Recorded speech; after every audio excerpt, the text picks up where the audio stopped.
এরপরে আমরা যে হাদিসটা এবং আমলটা আপনাদেরকে শিখাবো, স্বয়ং আল্লাহ নিজে মুহাম্মদ রাসূলুল্লাহ সাল্লাল্লাহু আলাইহি সাল্লামকে এই দোয়া শিখাইছেন।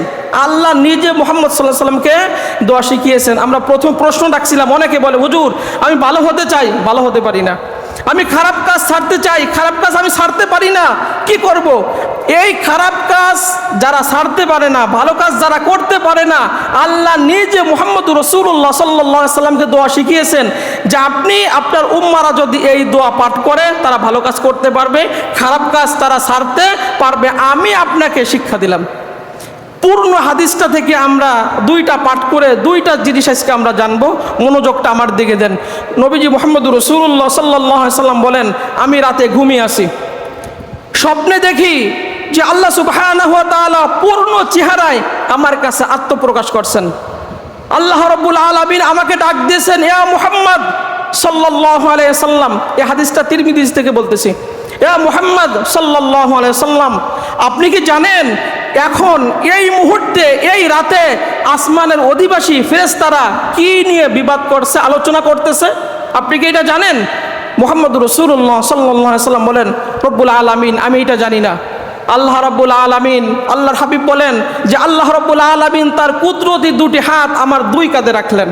ওই স্বপ্নের মধ্যে দুই কাঁধে রাখলেন, রেখে আমাকে যখন দুটো হাত আল্লাহর কুদরতি হাতগুলা আমার কাঁধে রাখলেন, তখন আমি আমার নবুয়ত চক্ষু দিয়ে আসমানে যা আছে ফেরেশতারা যা বলছে আমি সব অবগত হলাম, সব আমি বুঝতে পারলাম।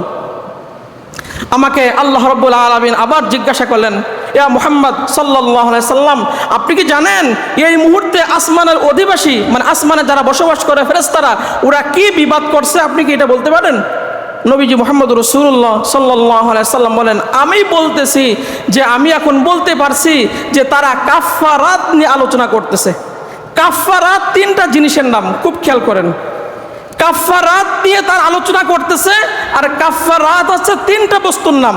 কাফফারাতটা কি?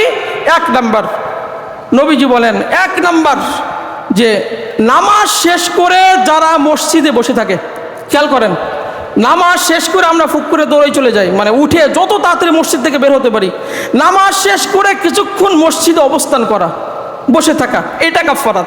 ফেরেশতারা আলোচনা করতেছে আসমানে, আল্লাহ মুহাম্মদ রাসূলুল্লাহ সাল্লাল্লাহু আলাইহি ওয়াসাল্লাম শিক্ষা দিচ্ছেন যে যারা নামাজ শেষ করে মসজিদে কিছু সময় বসে থাকে, এটা হচ্ছে কাফফারাত।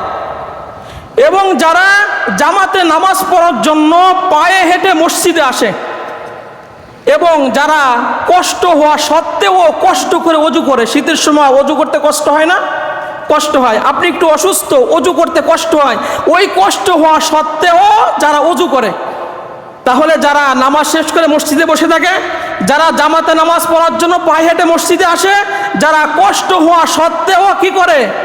ওযু করে, এই তিনটা কাজ হচ্ছে কাফফারাত। ফেরেশতারা আলোচনা করতেছে, আর এই তিনটা কাজ করলে আপনি যতদিন পৃথিবীতে বেঁচে থাকবেন আপনি কল্যাণের সাথে বেঁচে থাকবেন। আপনার মৌত যদি হয়, কল্যাণের সাথে মৌত হবে, মরণের সময় আপনার জবানে জারি হবে লা ইলাহা ইল্লাল্লাহু মুহাম্মাদুর রাসূলুল্লাহ সাল্লাল্লাহু আলাইহি সাল্লাম। এই তিনটা কাজ করলে, কোনটা? নামাজ শেষ করে ফুট করে দৌড় দিবেন না, মসজিদে কিছু বসবেন, গল্প গুজব না, তাসবিহ এইগুলো আপনি পাঠ করেন। পায়ে হেঁটে জামাত ধরার জন্য মসজিদে আপনি আসেন, আপনি কষ্ট হলেও আপনি কষ্ট করে পরিপূর্ণ ওযু করেন।